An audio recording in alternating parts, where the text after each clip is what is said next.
Oh, it's playing in the background. So yeah, we got a bunch of candy here because everyone loves candy. Yeah, why not? The old school bubble gum. We got Yeah. brown paper bags there. Good. All right, I'll take it later. There you go. What station are we doing now? This is called the Morning Punchin' Show with RB and J. They call me Raging Babe. Yeah, and what is it on? It's online. It's a podcast. Oh yeah, good. Yeah. Okay. So I'm really good friends with Russell Peltz. Oh, You know, yeah? He adores you. Yeah. Yeah, we're Russell. old veterans. Yeah. Yeah. I worked on the Heart of the City card with Jesse Hart, his last name. Yeah. Yeah. Jesse's a nice boy. Oh yeah, he is. I like him. We, His father was a hell of a fighter. oh yeah, he really was. He's a Philly legend. Boxing in Philly's a religion. I know. You know. I did a lot of fights there with Russell. Yeah, good old Russ. He's still kicking. Yeah. So we want to do something a little different here with you because we know Yeah, everyone's okay. asking you probably the same stuff. Right. So we want to talk a little bit about politics. Oh, I want to talk politics. Yeah, you do. Good, you have a primary coming up. Yeah. Yeah, let me talk about politics. That's exactly what we want to talk about. So it's kind of funny because you named the undercard no Trump Right. card. And I know Donald, he tried to get into boxing for a while, and I Yeah. think he walked away from a deal with Kathy Duva one time. Was it Holyfield? No, it was Kathy Duva and me.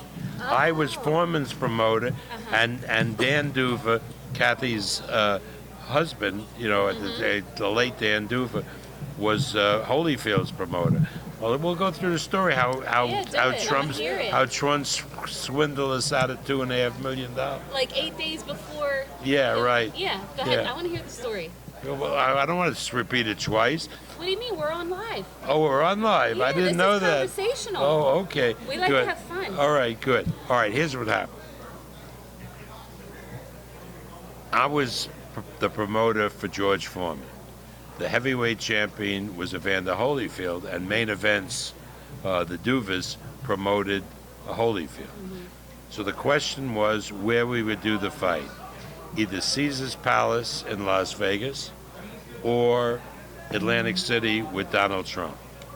And Dan and I both agreed that it would go to the highest bidder.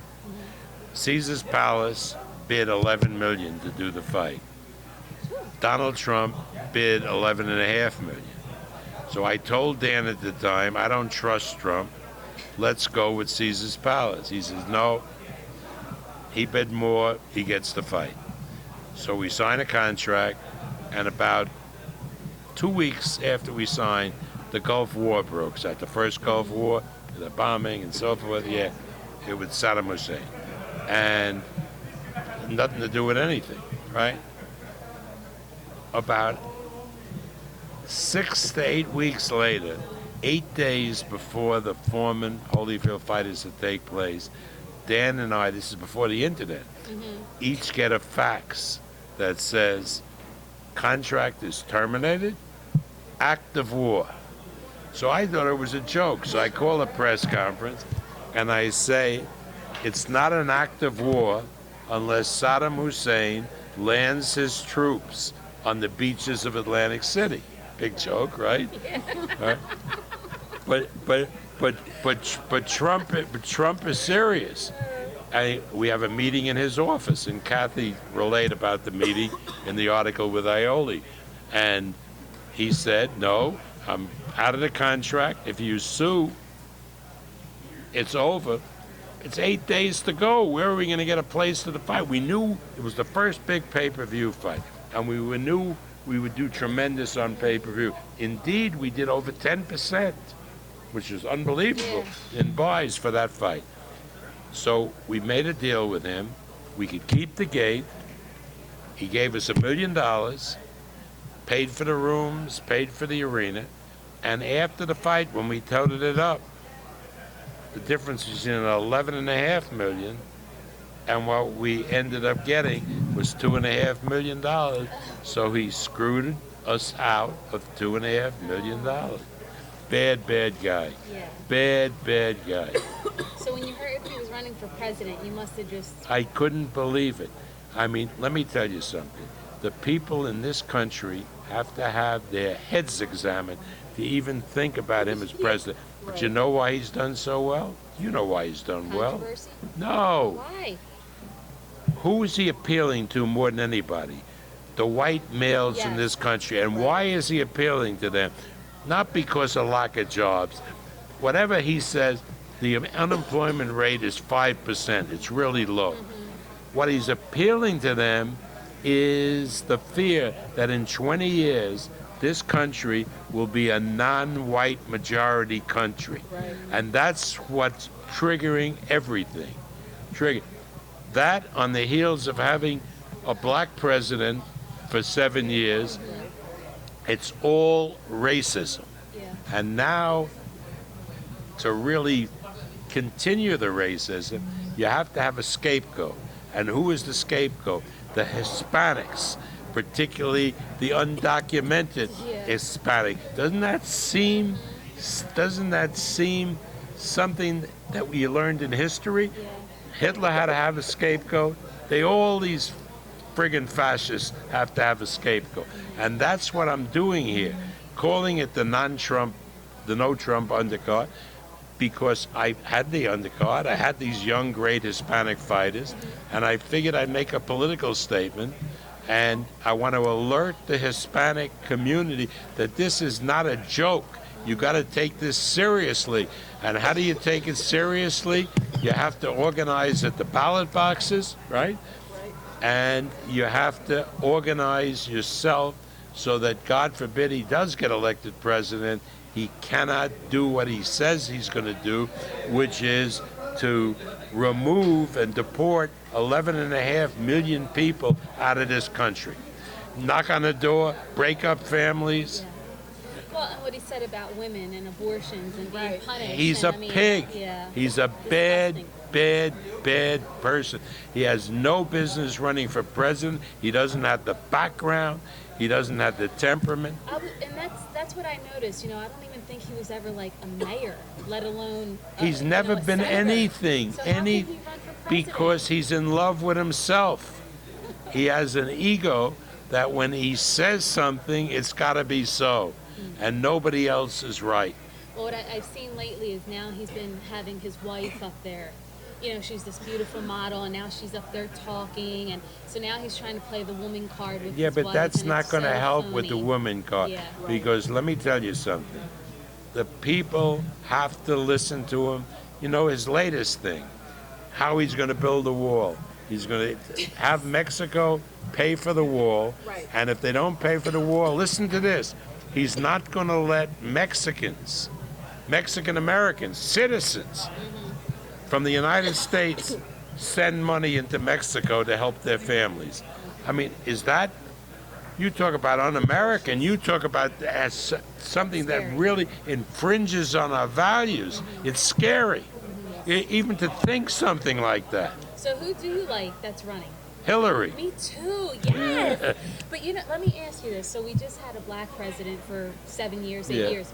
Are we ready for a woman? Because it was a big deal that Barack won. Let me tell you, I wanted to start that with Arthur Abraham, Uh-huh. because he came from Germany. He's from Germany, even though he's Armenian, Germany. Because who was the head in Germany? A woman. Probably the best, they call him a chancellor, the best head of state anybody has, Angela Merkel. Hillary Clinton, believe me, is the best equipped of any of these bozos to be president. Right. Absolutely. I believe that too. I just hope that America's ready for that because they think women that we're all emotional. I don't they think we're all sensitive. I We don't. can't pull the I trigger. don't We think. can't go I to don't. war. The thing that I'm really surprised about and disappointed are young women who are flocking to Bernie Sanders and not realizing what's involved in this election. Because hey, if you want somebody to make promises, I'll outpromise Sanders anytime.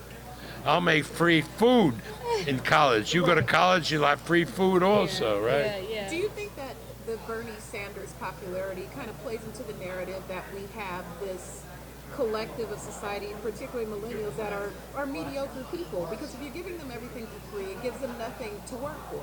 I think so that does it play into this whole I millennial I think that's part of it, and the another part of it is that they graduate from, they're pretty well college educated. They graduate from college and they're in debt because most of them have taken out student loans. And they get out and they can't find the jobs that will give them sufficient revenue to pay off the student loans. So there's terrible, terrible resentment.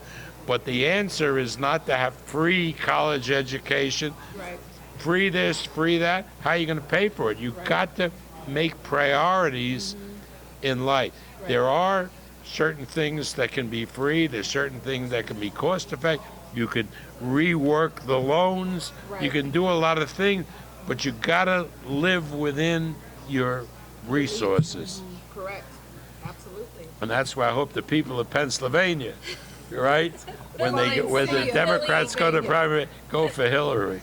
I hope so too. I got some cool Hillary shirts. But let's switch gears. We have to talk a little bit of boxing while we have you on. And I wanted to actually ask you, how did you end up hiring a VP in Carl Moretti, who is such a devoted Dallas Cowboys fan, and you're a diehard New York Giants fan? Because I know that the Giants are a better team.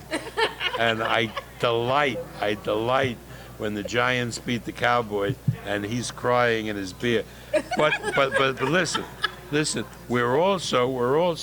we have a connection in Top Rank with the Dallas Cowboys. I'm a crazy Giant fan, you know. I've had season tickets to the Giants since 1957 when they played in Yankee Stadium. So I'm a big Giant fan. Yeah. But one of my best friends is Jerry Jones, the owner of the Cowboys, who will be at the fight on Saturday with his wife. Yeah. So I remember when I took Carl for the first time into Cowboy, it was called Cowboy Stadium when we were doing one of the Pacquiao fight.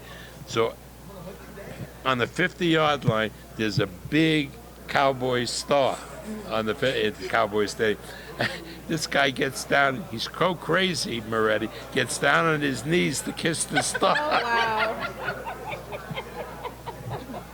And he's still here. And he's still there. You think we'll ever see another Muhammad Ali?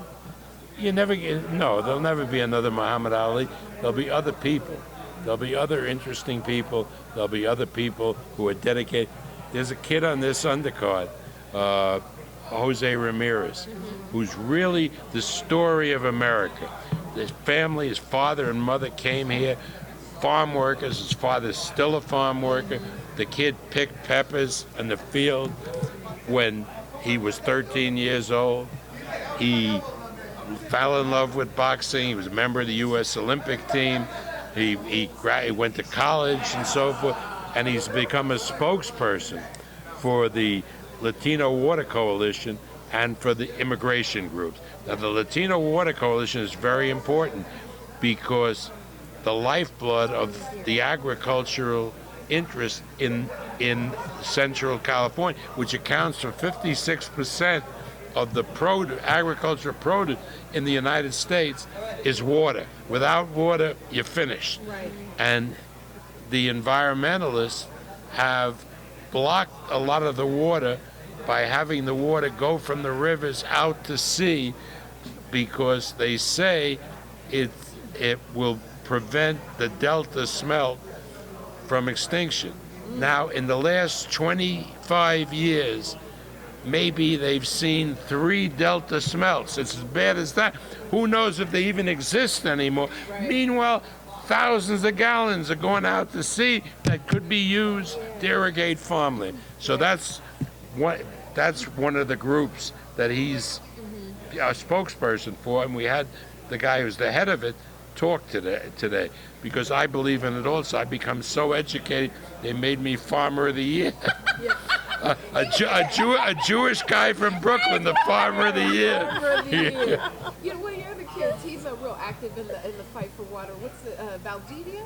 Who? One of the other fighters, he does a lot of work within the Central Valley with Fight for Water, do cars up there working with them. I think there was a... No, Ramirez does. I don't know. Yeah, Jose Ramirez. Terrence Crawford also does missions. He goes to Africa every summer. That's what I love about boxing, and those are the kids that I concentrate on.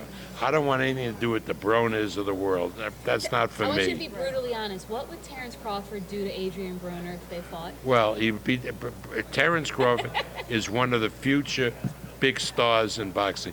But the thing I didn't know, because he's quiet about it, is every summer for the last 3 years, his school teacher takes a group that includes him to Africa, and they do charitable work in Africa, and he never said boo about it. Right. I mean, he's a really wonderful kid. Yeah, the organization is called Pipeline.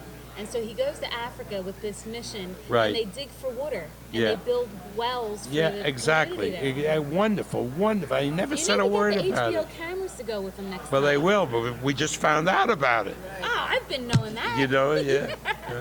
I didn't know that. All right, well, we saw this